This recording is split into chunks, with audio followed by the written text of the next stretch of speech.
Welcome to the Parker Daniels Show, where amazing stories are shared and hope is given. Welcome to the Parker Daniels Show, where we make changes, no excuses.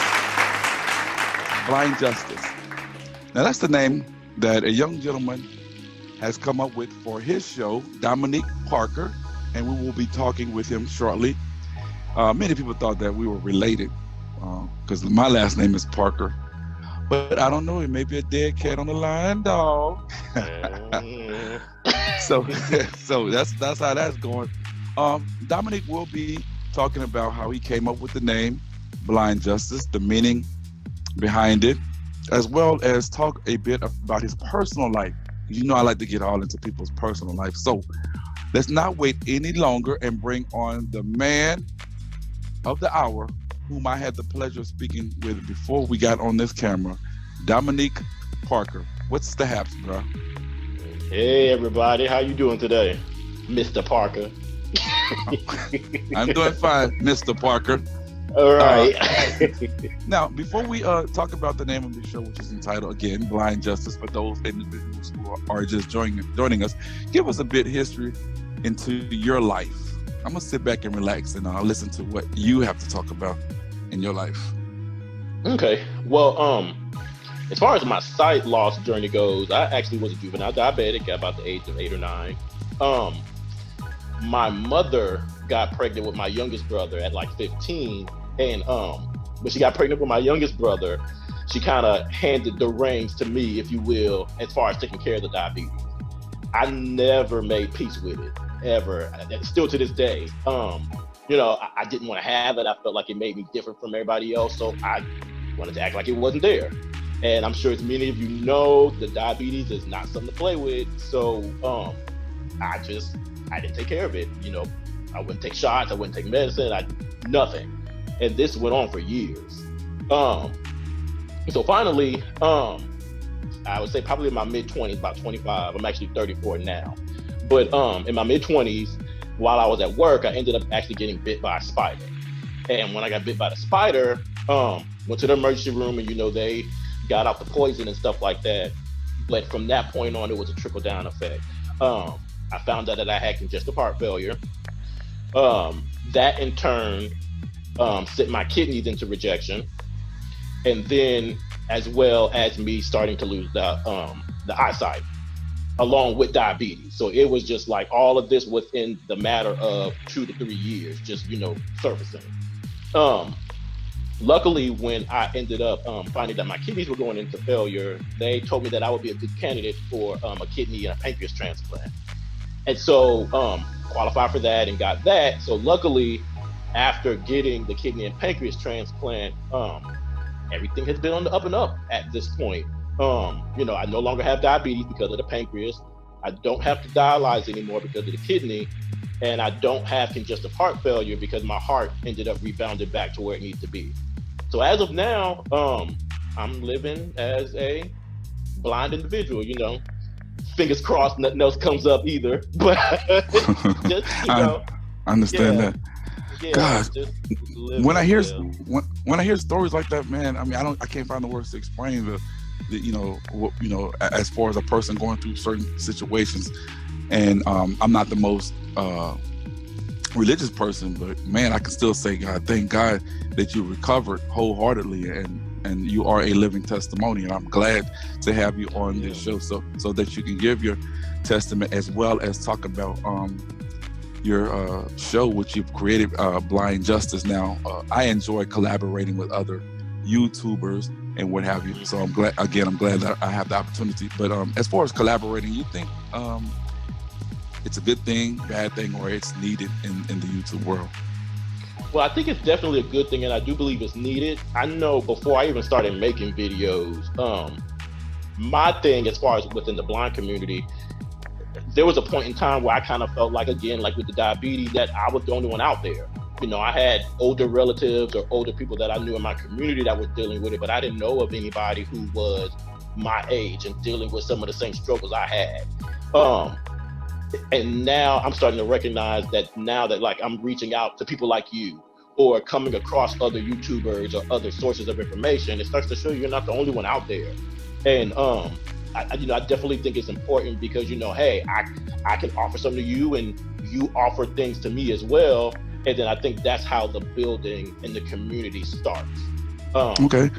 Yeah. So y'all hear my man Dominic. He's looking to collaborate with other YouTubers and social media outlets and whatever. So definitely get up on that. Tell us what prompted you to actually get into the social media world of talk show hosting, as I put it, as opposed to doing something different. Because a lot of people feel that or think that just because you're blind is not, you're limited. You just want to sit home and get a check and rock back and forth and listen to music all day and all night and have sex. Right. What prompted you to get into the music? I mean, to the social media. So for me, obviously before I launched my site, I had already, gotten on the major social media platforms. But just to give you guys a little bit of background about me, I was the kid in school, like elementary school and middle school, who just would not stop talking. Just talk. I mean, like, the teachers would write back home and be like, okay, well, he's passing this and he's great, but he just won't shut up. So it was like, I always had this background of just wanting to talk and communicate with people and get to know their stories and, implement them into my stories. And so, when I went through my journey, it was important to me because I felt like that, well, let me say this. I think there were a lot of people at the beginning that were in my family who were dealing with a lot of struggles, and they didn't know where to turn to. They didn't know who to ask, and they didn't know, where do I go to find this information? So of course, the light bulb goes off in your head and goes, okay, well, wait a minute. I love to talk. I love to tell my story and I love to find out information. Why not share this information with some people? And then I thought it was important just to kind of give you a little bit of a flair as to why I do what I do. I know for me, like I told you earlier, it was hard for me to find a source where people were going through it as you were going through it. Mm-hmm. So I like to definitely make the people, or let them know that, hey, when I'm making a video about learning how to make burritos, trust and believe, I'm learning how to do this just as much as I'm making the video. Like literally, I'm like, oh, okay, well, what is this? I'm learning, okay, well, this is what works for me and this is what doesn't. And I think that's important because it shows people like, okay, hey, I'm going through this process with him. I'm not the only one out here who doesn't know these things. So, that was the main thing that said, okay, yeah, maybe I should do this. Okay. Well, you've definitely, a person of many words, and that's very important and whatnot. You speak very well and whatnot, and you're very knowledgeable about what you're saying, and I definitely, again, appreciate you. Hence the name you've come up with, Blind Justice. Tell us about the show, how you came up with the name, why the name, and how has it been doing for you, the show? So I have always been, as a little kid, a big Stan Lee fan. So obviously, you guys who are out there who are comic book nerds or fanatics, that's me all up and down. Stan Lee was my hero of sorts. Rest in peace. But I love that man. I love the way that he added a bit of reality to his stories. And X-Men happened to be one of my favorite comic books. Blind Justice is actually kind of a homage to him of sorts. I kind of felt like if I were to be a superhero running around these streets, some type of vigilante, that would be my superhero name of sorts. The actual full name of the channel, Blind Justice essentially is just, my name or the main title, but along with Blind Justice, it's called The Way I See It. And I think that was actually a nice little spin that my stepmother, shout out to Clea, decided to add to the title. And I think it was a way of stating, hey, now that you've gone through this journey, you're learning to see things from a different perspective, and you can still get out here and do them, and accomplish those feats just like how you did before. I definitely like that. Tell her things. It's like a play on words, definitely. So I definitely like that. What you were saying. Yeah. So because I've had a Facebook since like 2008. So that was really my first kind of introduction to it. And like I said earlier, for me, this is going to sound crazy. Like you said earlier about, the journey that I've been through. I've always said, hey, if I can just help one person, even if they were to, emerge from it and say, okay, well, shoot, I don't want to make the same mistakes he made, then, I felt like my life was not in vain. That's right. That's the way I feel on this show as well. I mean, each one teach one, and that's why I too love to collaborate as well. Exactly. So for me, the venture pretty much started off as a way to inform my family members, and what better way? Because hey, who don't have a Facebook? So my grandmother had a Facebook. So, I think that was the best way for me to get the message out. And then I think when that kind of happened, it kind of grew from there. I just recently made a YouTube channel. It's still kind of fresh and, growing and getting its feet up underneath itself. But the reception seems to be really good so far from what I'm finding. And that's why I was going to ask you, how's the reception been and where can people find you?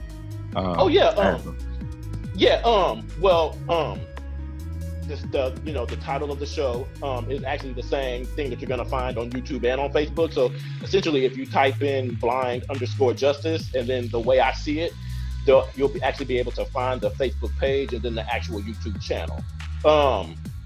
Now that both are up and running, I'm trying to go ahead and start posting videos on each one and, keep the process going. And I'm looking into possibly starting a Instagram page and just try to touch out on some other social media platforms as well. But yeah, who have you collaborated with thus far? So I actually when the video first started, or when the videos first started, excuse me, I tried to go and interview some people that were local in my area. So there actually is a couple of interviews that I've done. There is a nonprofit down here because I'm actually in Columbus, Georgia, for you guys who don't know, which is about an hour and a half south of Atlanta. So we're like right next to Fort Benning, to be specific. But there's a nonprofit down here called Access to Independence. And, I did a video with them where I talked about their service, what they had to offer the community. I did a video with one of the local churches where we talked about guiding the blind.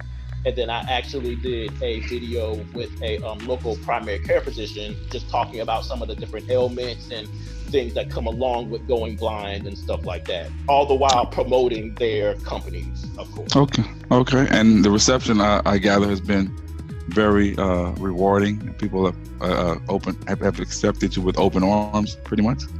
Oh yeah, definitely. It's.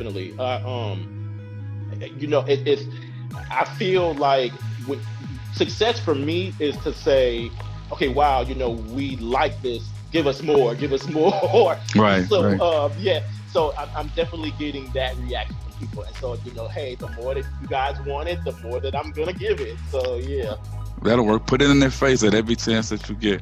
As we move forward, have there been any challenges that you faced as a blind person or someone who was dealing with kidney failure or things of the nature, which I know you've overcome, but what challenges have you faced after that?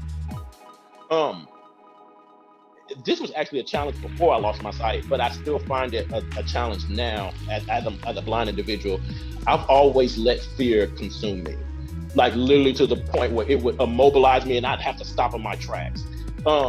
But I'm learning that a lot of times, and I don't mean to get religious on everybody, but a lot of times you have to have faith and recognize that, sometimes you have to be able to walk without sight and trust that things are going to work out for your benefit. So I think the being blind is helping me out with that, but it is still a daily struggle, going out and, mingling with the community, or, simple tasks like, going grocery shopping, or, going to the laundromat or to the doctor's office. I'm still learning to jump out of that, wanting to stay in that comfort zone and step out on faith, or step out of that box of fear and say, okay, I have to get this done. And I'm glad you mentioned that, because It does take time. It's not anything that you're just you lose your sight on Monday and Tuesday. You're gonna have great courage to move about. So I'm glad you really stated that, because it's real. So with definitely time, you'll be able to pursue, and with your confidence, that's not going to be an issue any longer. So definitely push forward. Definitely. So with that in mind, have you faced personal challenges? What have you done to like overcome any of these challenges that you face, or what are you doing now to overcome that particular fear? I think for myself, and this is going to sound really crazy, so I apologize, you guys. I think the more that I put myself in those situations, it becomes more second nature for me. Yeah. So, it probably sounds crazy to say, okay, well, why would you go in a situation where you're nervous or you don't know what to expect or whatnot? But I found within myself, the more that I do it, the more, again, like I said, it becomes second nature. Right. So just for an example, I was terrified when I had to do mobility classes and learn how to cross the street. Terrified. But when I tell you, I crossed that street the first time and it was like heaven, literally just to cross the street. And so the instructor was like, 2.5 hours later, okay, Dominic, it's time to go. We didn't mean to stand out here for 2.5 hours just crossing the street back and forth. So it's like, but I think for myself, the more you do it, it's like, okay, well, cool, and now, it's it gets easier. It definitely gets easier. That's so true. So with practice, definitely you will definitely get used to it. Have you faced any challenges in pushing your agenda on this show, on your show, Blind Justice? Yes, and even now, and maybe you can kind of sympathize with me as a blind person, especially a blind person who had sight at one point in time. I'm very aesthetically focused or aesthetically aware. So I'm kind of, okay, am I looking in the camera? Do I look good? Are my clothes right? Do they match? And that really stopped me for a long point in time or stopped me for a period of time to from making these videos. It was like, okay, well, I don't really want to make it because I might not be looking in the camera, or, well, what if, this happens? So that was probably the biggest challenge that I had to overcome. But I mean, it was literally to the point where I was like, okay, well, shoot, they know I'm blind, so hey. And that's what I'm glad you stated that too, because that's true. Sometimes it's good to be aware of that, but as you push further, because I did used to think in that terms, but as you push your agenda and keep pushing it, I mean, people are going to talk about you if you have on a 3-piece suit on looking dapper, or if you have on a mismatched clothes or whatever. But it's all about you pushing your agenda, and if you push it, people are going to they're not going to worry about it. How you look or whatever. They just want to hear that message, and that's what I definitely stress as well to you. But as we push on, where do you hope to see your channel in a couple of years? Oh man, I would really like to, in a couple of years, I would like to take a step back and just be able to look and see, wow, I've affected all these lives. That's real talk. And not even just necessarily to say, my name is on billboards and, my name is on the tip of everybody's tongue. What I mean when I say I affected all these people's lives, I want to be able to walk around and there is no divide between the sighted and the blind. That's or real walk talk. around and people aren't scared to ask questions, or don't have this nervous interaction with people in the disabled community. Although that might not be necessarily all my doing, that could be a collaborative effort between me, you, and everybody else out here. But just to see the world get to that level, I feel like my job would be done. That's real talk, and it definitely takes many of us visual impaired individuals, Black, white, Hispanic, it doesn't matter what race, to really band together and not really, throw it in their face, but just continue show our lives as other people show their lives as well. Because there's a lot of people who tend to think that visually impaired people, as I mentioned at the top of the show, that we don't do much but just sit down and collect checks and just still do the common thing. So I think that with us collaborating with individuals and me collaborating with you, which I am glad that I had the opportunity, we will definitely dispel these particular rumors and put these visuals to rest and let them see us in a different light. So as we close, give us some words of encouragement, anything that you want to leave us with, positive vibes that you wish to share so that people can have something to hang on to. Because again, we're speaking with Dominic Parker, who has a show entitled Blind Justice, and I want y'all to go and check it out, dog, because it's really interesting. I'm glad I had the chance to talk with him. So talk to me, baby. If I could leave you guys with one thing, I would say contrary to what a lot of you guys believe, one person can change the world. Never, and it took me a long time to learn this, and still I'm learning some of this to this day. Never downplay the effect that you have on people. You never know what your story, what your interaction with that person, or just what your journey may do for somebody. You know, you sharing your story might give them the courage to get up that day. Yep. You know, you talking to them might inspire them to want to go educate somebody else.